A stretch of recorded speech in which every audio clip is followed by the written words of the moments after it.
I'm Dr. Owen Anderson, and we're looking today at the biblical worldview beginning in Genesis chapter 1. And here in Genesis, we have a book of origins and the book of the beginning of all things. And so, where do you expect the book of the beginning of all things in chapter 1, verse 1 to begin? Well, with the beginning of everything. In the beginning, not a beginning, not one of different beginnings, but the beginning. So, we're going to see that discussed here. And we'll see in chapter 1 the creation described as a work of God, wherein he made all things of nothing, by the word of his power, in the space of 6 days, and all very good. So those 4 points we'll see come out here. God made all things of nothing, and why that's important. By the word of his power, simply by saying it, God creates. That's the highest power there is, right? Can you imagine that? Simply by saying something, not that it gets done, like you order somebody, hey, you over there, bring me a cup of water. And they do, because you're the boss. Not that. But that you say, come into existence, and it comes into existence. So we're going to see that. So from nothing, by the word of his power, in the space of 6 days, we'll see why that's important. And we still keep that now, right, with the seventh day being the day of rest. And all very good. In chapter 1, there's no evil of any kind. So let's go through that and start with, in the beginning, God created the heavens and the earth. So we get 2 things right away. And this is the basis of speaking about what is called the clarity of general revelation. God is eternal. In the beginning, God was already there, which means God didn't have a beginning. God alone is eternal. And then the distinction with the heavens and the earth, which is a way of saying all other things besides God. Those all had a beginning. God didn't have a beginning. So some things are eternal, God. Other things aren't eternal. The creation, humans. And then it goes on to describe in number 2. And incidentally, 1:1 still. Notice that there's no preface here or a footnote. And you go down and it explains who God is. As you come into the book of Genesis, it assumes you already know who God is. Genesis is not simply a book of philosophy. It's the beginning of Scripture, of special revelation. So there's general revelation, which is what all persons can know about God at any time by thinking about the creation around them.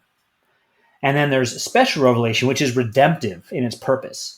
It may say things, it may repeat things that you know from general revelation, but its unique content is redemption. And so we're going to be looking at Genesis that way as well to see, does the first unit in Genesis, which is Genesis 1, 2, and 3, it's a unit explaining creation, fall, and redemption. Does that unit, is it consistent with what we know of God from general revelation? And does it then explain, in light of what we know of God and of sin or moral evil, does it explain what we need to know about redemption? And so there's no footnote here because it assumes you already know who God is, that God alone is eternal and God is the creator. And God created the heavens and the earth. Then in verse 2, it says the earth was formless and empty. Darkness was over the surface of the deep, and the Spirit of God was hovering over the waters. So interestingly, very early here, you get a picture of God, the Spirit of God, and the Word of God, right? So between 2 and 3, you'll have 1, 2, and 3, you'll have God. In the beginning, God created the heavens and the earth. And the Spirit of God hovers over the water. And God spoke a word. So very early in Genesis, you already have this teaching of God, the Word, and the Spirit of God. And in verse 2, we get something verse 1 and 2, we'll call this original creation, where God is creating the stuff of creation. And it's there, but it's not yet formed into something. And it's interesting because it's usually here that polytheistic or animistic explanations of the origin of the world begin. They describe that first thing as water, and out of water emerges land or the gods who make land. Well, this is pushing it back further. This is saying God even made that stuff. In the Greek world, this formless and empty is sometimes called chaos. And it's saying God even made that stuff called chaos or water. And once God had made it, then we get into subsequent creation, original creation, and then subsequent creation of forming and filling what is formless and empty. So in verse 3, God said, "Let there be light." And there was light, and God saw the light was good. So 2 of the first 4 points I made. God speaks it, and it is, that's the highest power there is. That's infinite power. The eternal power and divine nature of God are shown here. It says, "Let there be light," and light comes into existence. The Word of God creating. And that Word of God is what makes God known. We'll see that later on. And God sees, this is the 4th point, it's all very good. There's no evil in the world yet. Darkness is not evil. You'll see that a lot of times in polytheism. Light is good, darkness is evil. No, this is just light and dark. And God called the light day and the darkness night.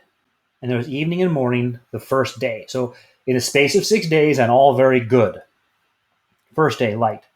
Second day, and God said, "Let there be an expanse between the waters to separate water from water." So God made the expanse and separated the water under it from the water above it, and it was so. And God called the expanse sky, and there was evening and morning the second day.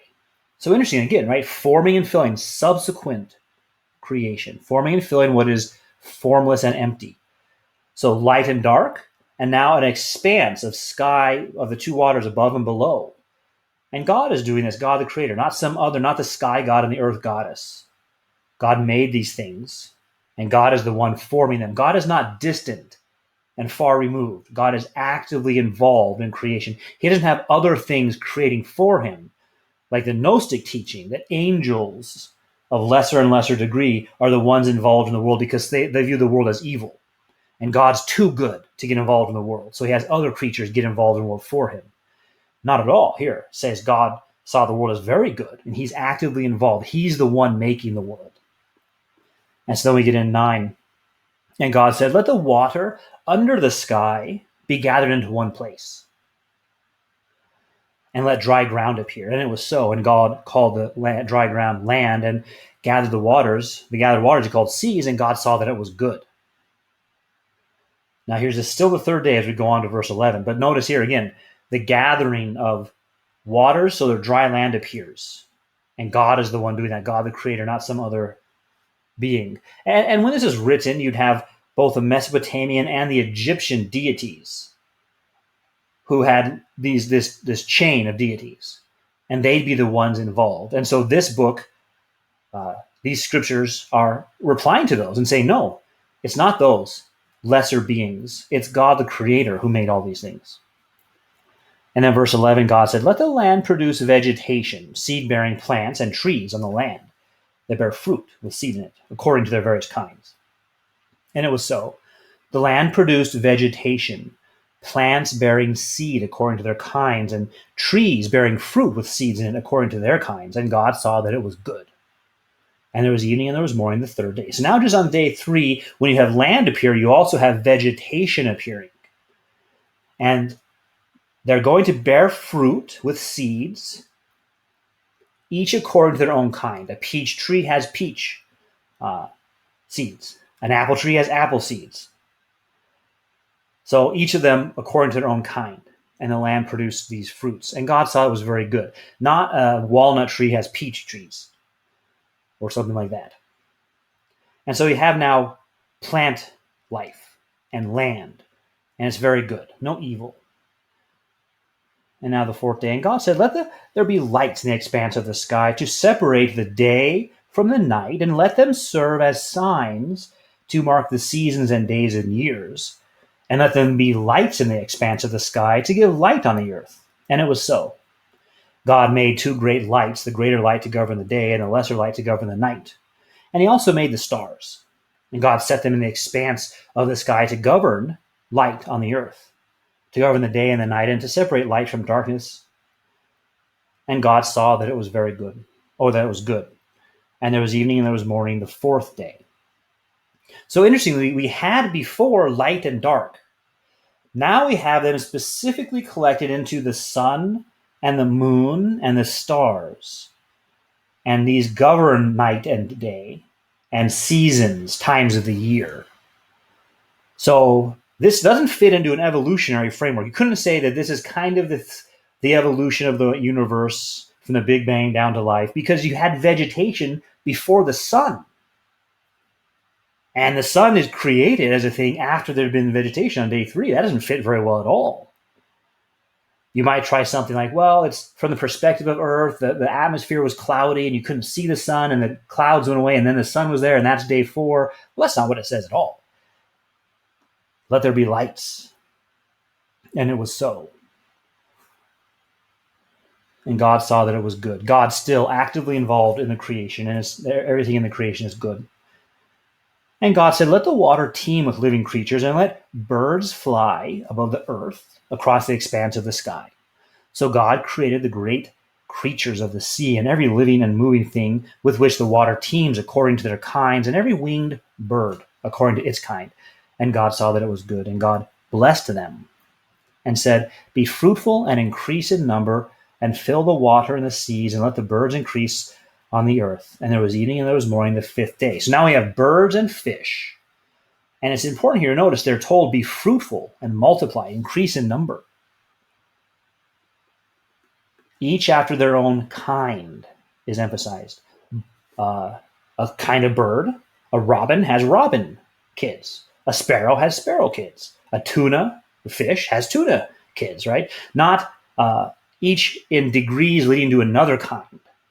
So you aren't able to fit evolution to this. Each after its own kind. And this comes up again for humans as well, we'll see.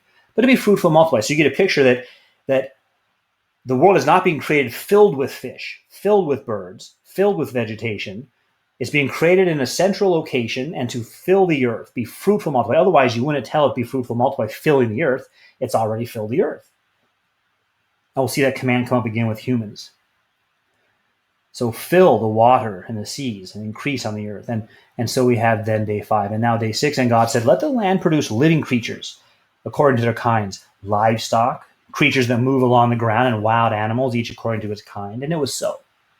God made the wild animals according to their kinds, the livestock according to their kinds, and all the creatures that move along the ground according to their kinds. And God saw that it was good. Then God said, let us make man in our image, in our likeness, and let them rule over the fish of the sea and the birds of the air, over the livestock, over all the earth, and over all the creatures that move along the ground. So God created man in his own image. In the image of God, he created him. Male and female, he created them. God blessed them and said to them, be fruitful and increase in number, fill the earth and subdue it. Rule over the fish of the sea and the birds of the air, and over every living creature that moves on the ground. So back up here now. You get the creation in the beginning of the day of the livestock, creatures that move along the ground. And God made them according to their kinds. Each creature, there are kinds of creatures.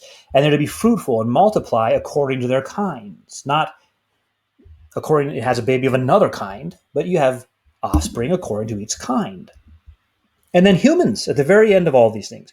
Because here we have, after God creates the creatures, he saw it was very good.